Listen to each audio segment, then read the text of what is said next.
नमस्कार, आप देख रहे हैं अपूर्ण उत्तराखंड और आपके साथ मैं हूं निशा रौतेला। तो चलिए बुलेटिन की शुरुआत करते हैं। उत्तराखंड के मुख्यमंत्री पुष्कर सिंह धामी आज हरिद्वार दौरे पर रहे और वहीं हरिद्वार के देव संस्कृत विश्वविद्यालय पहुंचे। मुख्यमंत्री ने विश्वविद्यालय के 40वें ज्ञान दीक्षा समारोह में शिरकत की और विश्वविद्यालय के छात्र छात्राओं को शुभकामनाएं भी दी। इसके बाद मुख्यमंत्री ज्वालापुर के पीठ बाजार पहुंचे, जहां मुख्यमंत्री ने गणेश महोत्सव कार्यक्रम में हिस्सा लिया। इस कार्यक्रम में मुख्यमंत्री ने गणेश पूजन भी किया। हरिद्वार पहुंचे मुख्यमंत्री का भाजपा कार्यकर्ताओं और आयोजकों ने जोरदार स्वागत किया।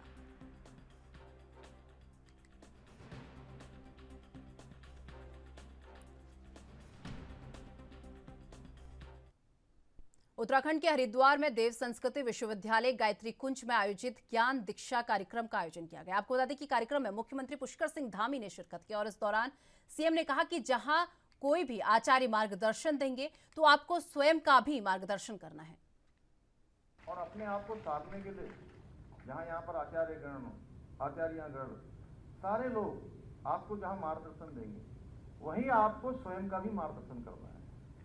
अपना मार्गदर्शन स्वयं करना है।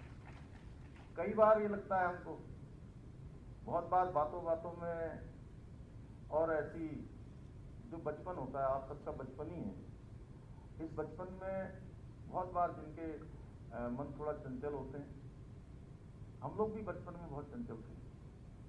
और मैं तो थोड़ा, जैसे आप लोग शिक्षार्थी हैं ना, शिक्षार्थी हैं, विद्यार्थी हैं, तो मैं थोड़ा सा आप लोगों से बड़ा मानता हूँ आयु में अपने आप को, बहुत ज्यादा नहीं।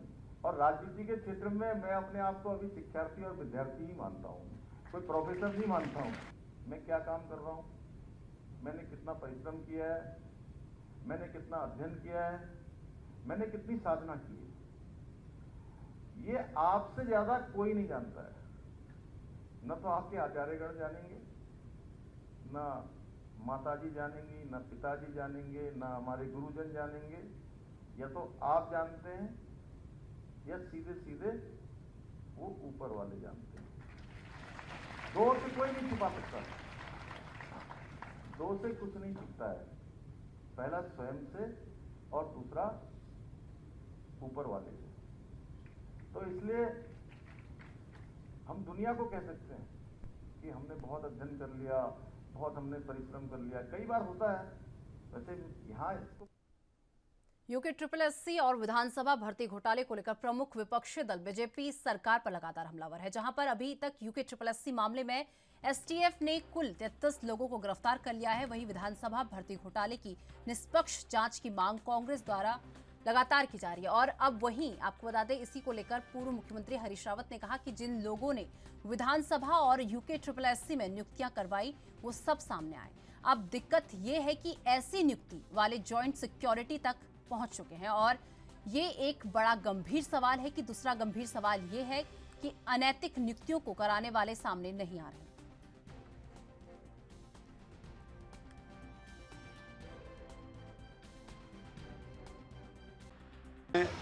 फिर स्पष्ट कर दे रहा हूँ। वैसे अब मैं आगे इन विषयों पर, क्योंकि मैं चाहता हूँ जो भी समय लगना है सरकार करे, स्पीकर करे, लेकिन जिन नियुक्तियों में नैतिक बल नहीं है वो नियुक्तियाँ निरस्त होनी चाहिए। मैंने कहा इसमें जिन लोगों ने भी नियुक्तियाँ करवाई, प्रभावित की, वो सब भी सामने आना चाहिए। जिन नियुक्तियों में नहीं है वो सब नियुक्तियाँ। अब दिक्कत यह है, ऐसी नियुक्तियों वाले जो है जॉइंट सेक्रेटरी तक पहुंच चुके हैं। तो सर लगता है कि सभी निरस्त। और बड़ा गंभीर सवाल, और दूसरा गंभीर सवाल ये है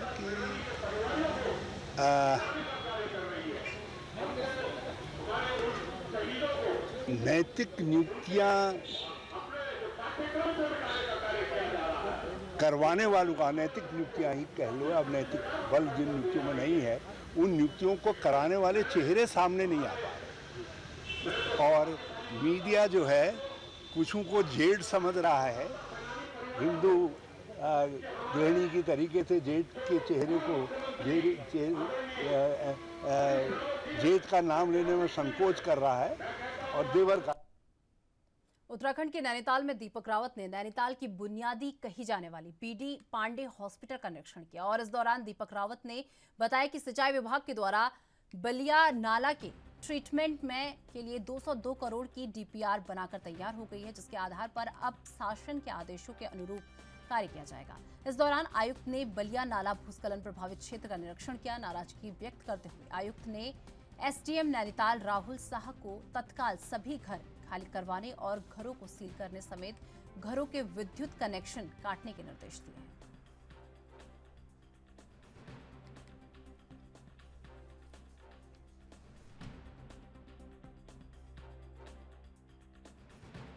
था बेसिकली जो शहर में साफ़ सफाई उसकी व्यवस्था को लेके, और मैं ये देख रहा हूँ कि जो प्लास्टिक का कचरा है ये बड़ा कॉमन हो गया नैनीताल में दिखना, और जगह जगह दिखता है। उसके लिए कोई बहुत मेहनत नहीं करनी पड़ती, बड़ी आसानी से दिख जाता है। तो मेरे निर्देश यहाँ पे जो ईओ नगर पालिका है उनको ये हैं कि इनकी मॉनिटरिंग थोड़ा मुझे लगता है वीक है, इस पर ध्यान देना होगा, उनको स्वयं इस बात को देखना होगा। पब्लिक से भी अपील है कि जब डोर टू डोर कलेक्शन हो रहा है तो कूड़े को थोड़ी देर अपने घर में रखें, जब कूड़ा लेने वाला आता है तब उसको ले जाएँ।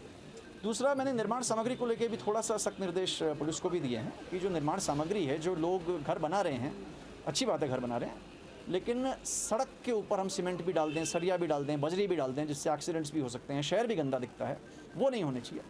कुछ मैं देख रहा था कि कबाड़ी की दुकानें एकदम शहर के बीचों बीच लग गई हैं, जो कि गलत है। अभी आपने देखा रुद्रपुर में बड़ी घटना हुई और एक लावारिस कबाड़ में कुछ ऐसी चीज़ मिली जिससे कि हेल्थ हैज़र्ड बहुत बड़ा हो सकता था, उसको हटाने के डायरेक्शंस दिए हैं। बलिया नाले में मैं केवल ये देखने गया था कि वहाँ पे जो कुछ लोग बहुत खतरे की जद में हैं, बहुत नज़दीक बलिया नाले के हैं जहाँ पे लैंडस्लाइड हो रही है, वहाँ से हमने ऑल्टरनेट जगह पे प्रशासन ने आप लोगों को जगह दी। कुछ लोग स्वयं से भी किराए पे रह रहे हैं, कुछ लोगों को ऑल्टरनेट घर दिए गए हैं, लेकिन सुनने में आया कि अभी भी वो घर में आ जाते हैं, वहीं रहते हैं, जिससे मुझे लगता है कभी कोई फ्लैश फ्लड आएगा या कुछ और चीज़ होगी तो बड़ी अनहोनी हो सकती है। तो इसमें भी जो डीएम नैनीताल साहब हैं उनको हमने बताया है कि आप। प्रदेश की कैबिनेट मंत्री रेखा आर्य ने अल्मोड़ा विकास भवन में विकास कार्यों की समीक्षा बैठक की और आपको बता दें जिसमें जनपद के सभी विभागों के अधिकारियों ने भाग लिया और इस दौरान उन्होंने सोमेश्वर विधानसभा में मुख्यमंत्री की घोषणाओं में होने वाले विकास कार्यों की गति नहीं मिलने पर विभागीय अधिकारियों को सख्त निर्देश दिए। वहीं अल्मोड़ा के भिकियासैंण में हुए हत्याकांड को लेकर उन्होंने कहा कि आरोपी पर सख्त कार्रवाई होगी।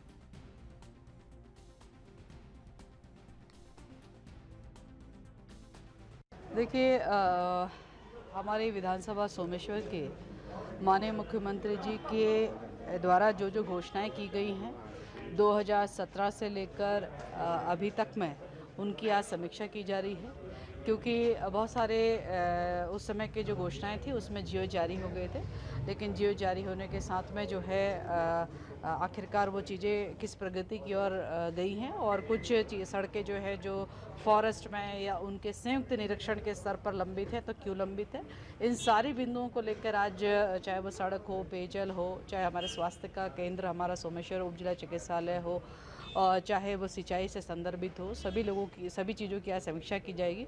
निश्चित रूप से इस समीक्षा के माध्यम से एक स्टेप ऊपर जो है उसकी प्रगति को आगे बढ़ाने का उद्देश्य है, ताकि शासन स्तर पर चीज़ें पहुँचे, वहाँ पे वित्तीय स्वीकृति मिले और जो मुख्यमंत्री घोषणा है जो कि पहले भी लगभग 80% पूर्ण हुई है, जो शेष 20% है उसे पूर्ण करने का लक्ष्य है। मैम, अंतर्राज्यीय विवाद को लेकर जो ऑर्डर हुआ है उसको लेकर पुलिस के जो रवैया है उस पर बड़े सवाल उठ रहे हैं। एक हफ्ते पहले उन्होंने अपनी सुरक्षा के लिए पत्र लिख दिया गया था, अभी तक नहीं किया गया। देखिए, वर्तमान में मैंने पुलिस अधिकारी से ये बात स्पष्ट कही है कि इस प्रकरण में हो अथवा कोई सा भी प्रकरण हो, उसमें बहुत संवेदनशीलता के साथ में और एक बड़ा संदेश देने के दृष्टिकोण से और निष्पक्ष भाव से और कानून के दायरे में रहते हुए हम लोग कार्रवाई कर। कोटद्वार में अवैध खनन के कारण धंसे सुखरो पुल को लेकर शनिवार को कांग्रेस कार्यकर्ताओं ने सुखरो पुल के ऊपर बैठकर धरना प्रदर्शन किया। आपको बता दें कि महिला कांग्रेस की जिलाध्यक्ष गीता नेगी के नेतृत्व में इस धरना प्रदर्शन में बड़ी संख्या में कांग्रेसी कार्यकर्ता हिस्सा लेकर प्रदेश सरकार के खिलाफ नारेबाजी की और इस अवसर पर बोलते हुए गीता नेगी ने कहा कि बीजेपी सरकार के राज में सुखरो नदी के पुल के पिल्लरों में खुलेआम बड़ी बड़ी मशीनों से इसे खोदा गया है, जिस कारण ये पुल धंस गया है। और उधर दूसरी ओर इस अवसर पर यूथ कांग्रेस ने भी सुखरो पुल के धंसने पर अपनी कड़ी प्रतिक्रिया दी।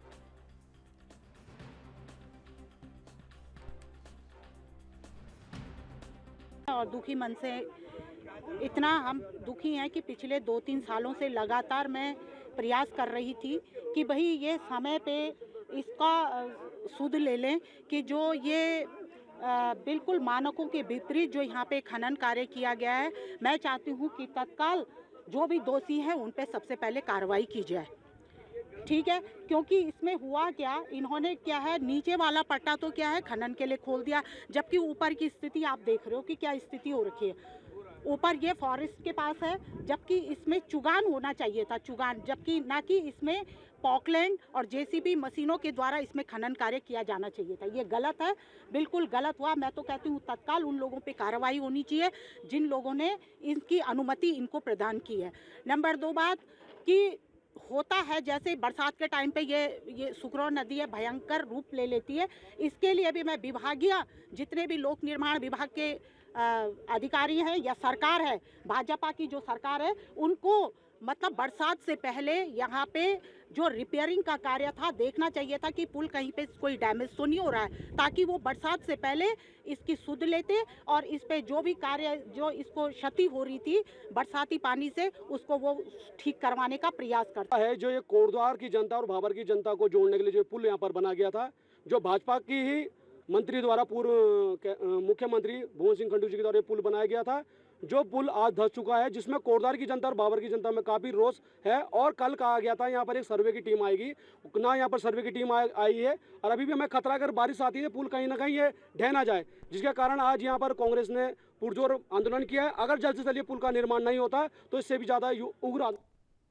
हरीश रावत ने विधानसभा में हुई परिवार और भाई भतीजावाद के आधार पर भर्ती को लेकर कहा कि अपने लोगों को भर्ती कराने में किसी ने कोई अपराध नहीं किया और उनके परिवार के लोग भी बेरोजगार थे। हालांकि भर्ती घोटाले में संलिप्तता की जांच जरूरी है। और वहीं हरदा की इस नापतोल वाली प्रतिक्रिया पर बीजेपी के प्रदेश प्रवक्ता विनय गोयल ने तंज कसते हुए कहा कि हरीश रावत के चरित्र को लोग बहुत अच्छी तरीके से जानते हैं। जब वो मुख्यमंत्री थे तो उनके कार्यकाल में खुलकर लेन देन हुआ।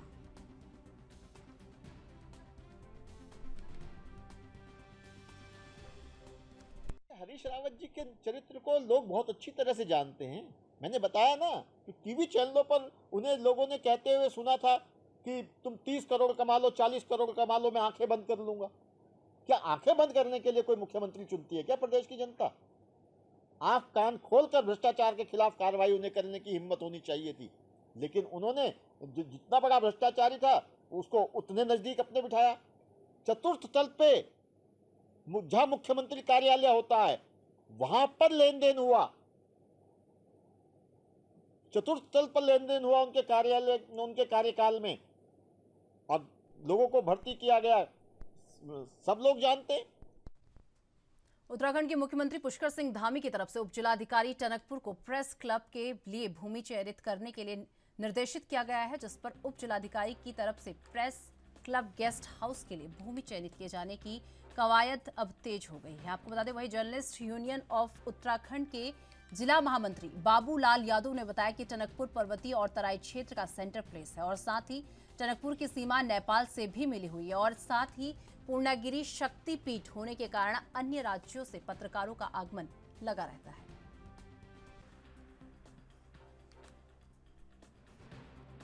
उत्तराखंड जर्नलिस्ट एसोसिएशन की जो नई शाखा का गठन हुआ है इस बार, उसमें 2 मांगे मुख्य रखी गई थी। एक, उत्तराखंड के चंपावत जिले में कार्य कर रहे पत्रकारों को मान्यता दिए जाने की और दूसरी प्रेस क्लब बनाए जाने की। तो अभी मुख्यमंत्री कैंप कार्यालय के उद्घाटन के लिए जब माननीय पुष्कर सिंह धामी यहाँ पर आए थे तो जर्नलिस्ट एसोसिएशन ने एक ज्ञापन दिया और उसमें क्षेत्र के सभी पत्रकार मौजूद थे। तो उन्होंने मांग की थी यहाँ पर, क्योंकि ये सीमांत क्षेत्र है और पहाड़ और मैदानी क्षेत्र का जो है ये केंद्र बिंदु है यहाँ पे, और क्योंकि मुख्यमंत्री की विधानसभा होने के कारण यहाँ पर पत्रकारों का आवागमन भी बढ़ गया है। सेंटर स्तर के और नेशनल स्तर के पत्रकार यहाँ पर आने लगे हैं। लेकिन दिक्कत ये होती है कि जब ऐसे समय में वो आते हैं और वो धार्मिक स्थल है और मेला वगैरह चलता है तो यहाँ पर उनके ठहरने की कोई व्यवस्था नहीं होती। तो हमने माननीय मुख्यमंत्री से मांग की है कि यहाँ पर प्रेस क्लब का गठन करते हुए भूमि और भवन की व्यवस्था की जाए, और वो मांग उन्होंने मान ली है और इसके आदेश उन्होंने एसडीएम को दे दिए हैं भूमि चयनित करने के लिए, और बहुत जल्द यहाँ पर प्रेस क्लब अस्तित्व में आ जाएगा। उत्तराखंड जर्नलिस्ट एसोसिएशन की जो हमारी चंपावत ब्रांच है उनके द्वारा माननीय मुख्यमंत्री जी को अभी टनकपुर सीएम कैंप कार्यालय के उद्घाटन के समय ज्ञापन दिया गया था जिसमें कि उन्होंने यहाँ पर एक प्रेस क्लब का ऑफिस और कुछ और इस बनाने के लिए ज़मीन की मांग की थी। इसके क्रम में मुख्यमंत्री महोदय द्वारा हमें इसमें निर्देशित किया गया था और हमने उनके निर्देशों के क्रम में कुछ जगहें चयनित करी हैं, जो कि हम अब यहाँ का जो लोकल एसोसिएशन है उनके साथ वहाँ पर भ्रमण करेंगे और फिर उसके बाद उन मुख्यमंत्री पुष्कर सिंह धामी के प्रयासों से चंपावत जिले में दूरसंचार नेटवर्क में जल्द ही आमूलचूल परिवर्तन होने जा रहा है। आपको बता दें, वर्षों से जिले के सीमांत क्षेत्र के विभिन्न गांवों में मोबाइल नेटवर्क की कमी विकास कार्यों में बाधक बन रही है। सीमावर्ती क्षेत्रों के कई स्थानों पर नेपाल का दूरसंचार तंत्र अधिक मजबूत होने और भारतीय नेटवर्क कमजोर होने के कारण सीमांत ग्रामीण नेपाली सिमों का प्रयोग करने के लिए मजबूर रहते हैं और यही स्थिति राष्ट्र की सुरक्षा के लिए भी खतरा बन रही है। हाल ही में अपने दिल्ली प्रवास के दौरान मुख्यमंत्री ने केंद्रीय दूरसंचार मंत्री अश्विनी वैष्णव के समक्ष ये प्रकरण प्रमुखता से उठाया था।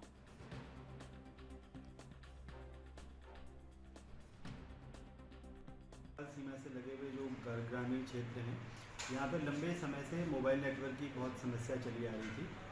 हाल ही में माननीय मुख्यमंत्री जी द्वारा दिल्ली में केंद्रीय दूरसंचार मंत्री जी से जो बातचीत हुई है, उसके क्रम में हमारे तहसील अंतर्गत जो दूरस्थ गांव हैं, जिनमें कि डांडा, कटनई, बुड़म, तलियाबाज, मथियाबाज और पोत, कोटकेंद्री, चूका इत्यादि जो गांव हैं, जहां पर कि वर्तमान में मोबाइल नेटवर्क बहुत कमज़ोर है, वहां पर मोबाइल टावरों की स्वीकृति मिलने के बाद जल्दी ही वहाँ उत्तराखंड के देहरादून में प्रदेश में बढ़ रही साइबर ठगी के प्रति लोगों को जागरूक करती नजर आ रही वहीं डीजीपी अशोक कुमार ने कहा कि हर व्यक्ति को जागरूक होना जरूरी है, क्योंकि आज के दौर में जिस प्रकार से साइबर ठगी हो रही है उसके कई प्रकार सामने आ रहे हैं और कहा कि इस तरह के मामलों में पुलिस के द्वारा त्वरित कार्रवाई की जाती है।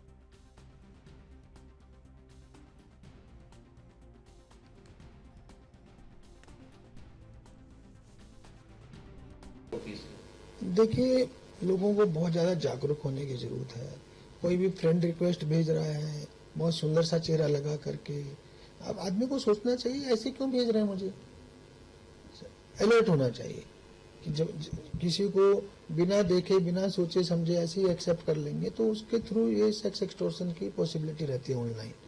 अगर आप देखेंगे ये मोस्टली अकाउंट आप देखिएगा, वो जिस दिन आपको रिक्वेस्ट आएगी उससे 1-2 हफ्ते पहले ही क्रिएट किए हुए होते हैं, वो लंबे नहीं होते और उनके फ्रेंड लिस्ट में भी 10-20 लोग दिखेंगे आपको, कोई उनकी ओर से पोस्ट भी नहीं होंगी।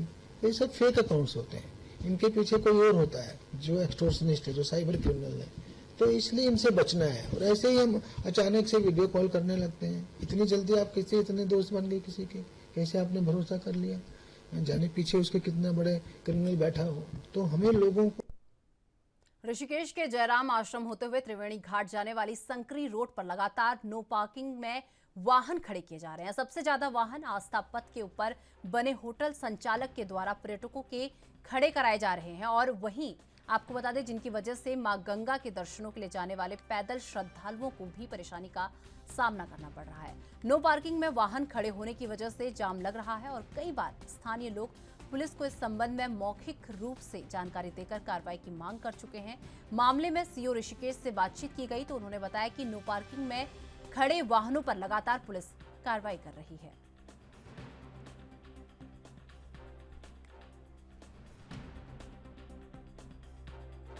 शहर में सभी जगह हम चिन्हित कर रहे हैं धीरे धीरे, क्योंकि बहुत पुरानी व्यवस्था है, बहुत टाइम से लोगों को आदत पड़ी है, उसे ठीक करने में थोड़ा समय लगता है। लेकिन अब अगला मुहिम हमारा नटराज है, नटराज पे भी हम चारों तरफ से लेफ्ट हैंड फ्री करने जा रहे हैं, उसके लिए वहाँ पे सड़क की मरम्मत का कार्य चल रहा है।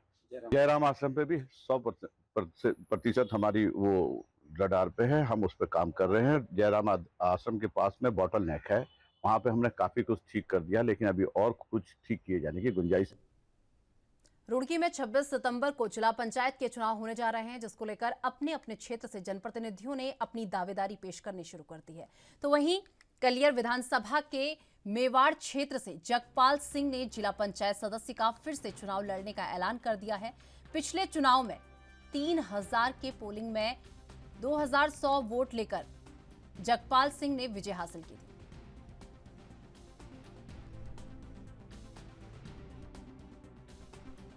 कांग्रेस पार्टी का सिपाही हूँ और मैं उम्मीद भी करता हूँ कि पार्टी मुझे टिकट जरूर देगी। किसी वजह से टिकट नहीं हो पाया तो मैं निर्दलीय चुनाव में लड़ूंगा। जनता मेरी साथ है और जैसे कि जनता ने मेरे 5 साल का व्यवहार देखा है उसके आधार पर मुझे जनता वोट देगी।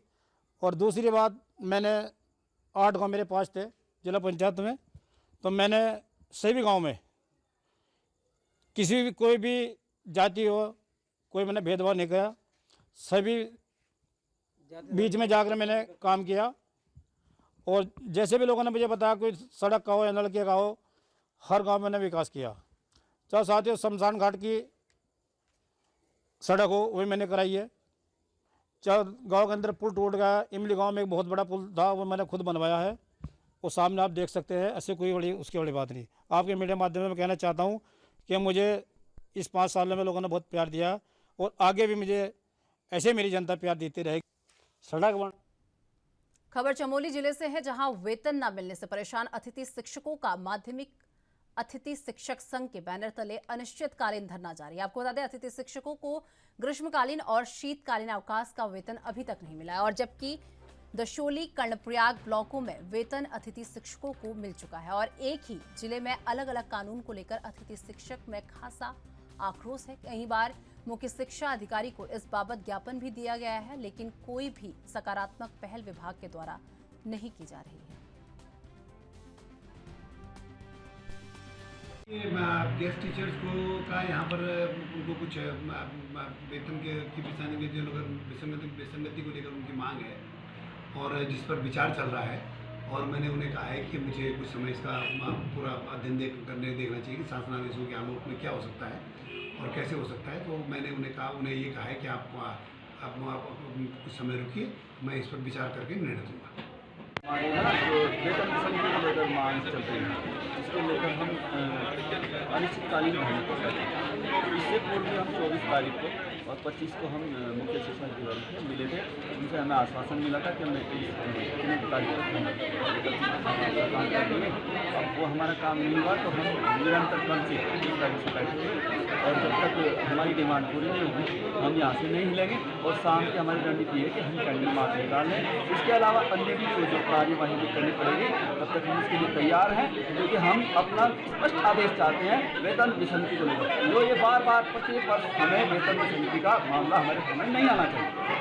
पहले तो आपके और आपके चैनल का बहुत बहुत धन्यवाद जो आप हमारी पीड़ा को लेकर आए हुए हैं। जो हमारी मांग है ये सिर्फ और सिर्फ वेतन विसंगति के लिए है, जिसमें ग्रीष्मकालीन वेतन और शीतकालीन वेतन, इसके लिए हमने पहले भी सांकेतिक धरना दिया है और हमारा कल 1 सितंबर से अनिश्चितकालीन धरना है। और जब तक मुख्य शिक्षा अधिकारी महोदय का लिखित आदेश खंड शिक्षा अधिकारियों को नहीं जाता है तब तक हम मुख्य शिक्षा अधिकारी से धरने से नहीं उठेंगे। रही आगे की रणनीति।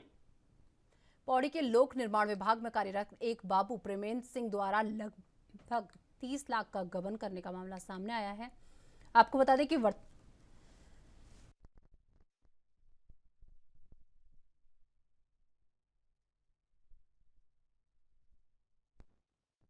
वर्तमान अधिशासी अभियंता प्रेम सिंह बिष्ट ने इस मामले में ईमानदारी दिखाते हुए आरोपी के खिलाफ एफआईआर तो दर्ज करा दी, लेकिन पूर्व अधिशासी अभियंता स्वप्रणीव बहुखंडी के कार्यकाल में हुआ ये गबन कई बड़े सवाल खड़े करता है, क्योंकि पिछले 4 सालों में इस मामले को दबाया जाना और आरोपी को गबन की राशि ठेकेदारों को वापस करने का मौका देना ये साफ इशारा करता है कि प्रेमेंद्र द्वारा किए गए इस गबन में विभागीय उच्चाधिकारियों और अकाउंटेंट की भी भूमिका रही होगी। ये एक्चुअली 2 साल पुराना केस है। इसमें वो क्या करता था कि ठेकेदारों को जो 10% की धनराशि होती है उसको जो है जब लास्ट में अकाउंट नंबर पड़ता है तो अकाउंट नंबर अपने मिसेस का या अपने किसी रिश्तेदार को डाल देता था। तो वो पिछले हमारे शशि मेहता उन्होंने पकड़ा था वो केस, और उसमें जो है विभागीय जांच भी हुई है। तो उसमें मेरे द्वारा एफआईआर लिखवा दी गई, क्योंकि मैंने इसमें अनुमति ली थी अपने उच्च अधिकारी से। तो एफआईआर लिखने के बाद उसमें अब इन्वेस्टिगेशन चल रहा है। पुलिस डेली आती है वहाँ पर ऑफिस में और कागजों की जाँच पड़ताल चल रही है। तुरंत ही उसमें जीडी कटेगी और उसको जो है अरेस्ट कर लिया जाएगा। विभागीय जाँच में तो प्रथम दृष्टया तो उसी का नाम आ रहा है, अब उसने किस किस के नाम में खाते में पैसे डाले वो लोग भी दोषी होंगे उसमें, क्योंकि उनके पास पैसा जा रहा है तो कहाँ गया, क्यों गया, तो उनको भी पता होना चाहिए था ना। प्रथम दृष्टया तो वही परमेंद्र सिंह ही इसमें दोषी पाया जा रहा है। तो हमारे पास आता नहीं है ऑफिस में, लेकिन है कैंपस के बाहर ही घूमता रहता है ना, लेकिन उसकी उपस्थिति दर्ज नहीं की जा रही है। कुछ उसने पैसा वापस कर दिया है, उससे पहले उसने कुछ पैसे करीब 20 लाख के आसपास जमा कर दिया है, अभी कुछ और जमा कर देता है। तो अल्मोड़ा के ऐतिहासिक नंदा देवी मेले में आज सुबह नंदा सुनंदा की मूर्ति निर्माण के लिए पूरे विधि विधान के साथ कर्नाटक खोला से कंदली वृक्ष की पूजा अर्चना की गई। उसके बाद अल्मोड़ा नगर में शोभा यात्रा निकाली गई। मां नंदा सुनंदा के जयकारों और ढोल नगाड़ों के साथ शोभा यात्रा नंदा देवी मंदिर परिसर पहुंची। और आपको बता दें कि पौराणिक समय से ही कंदली खामों से नंदा सुनंदा की मूर्तियों का निर्माण किया जाता है। आज देर रात तक मूर्तियों का निर्माण किया।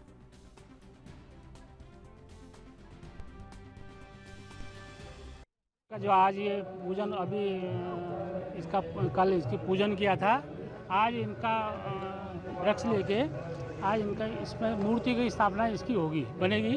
रात को इसका पूजन होगा। इसी नंदा और सुनंदा की मूर्तियाँ 2 बनेंगी।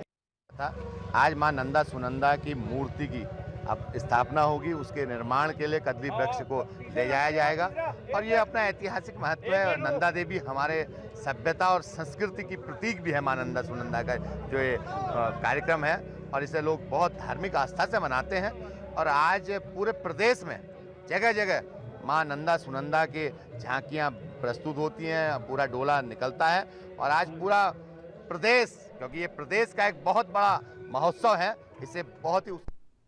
तो चलिए मेरे साथ इस बुलेटिन में बस इतना ही। देश दुनिया की तमाम बड़ी खबरों के लिए देखते रहिए ANV न्यूज़। नमस्कार।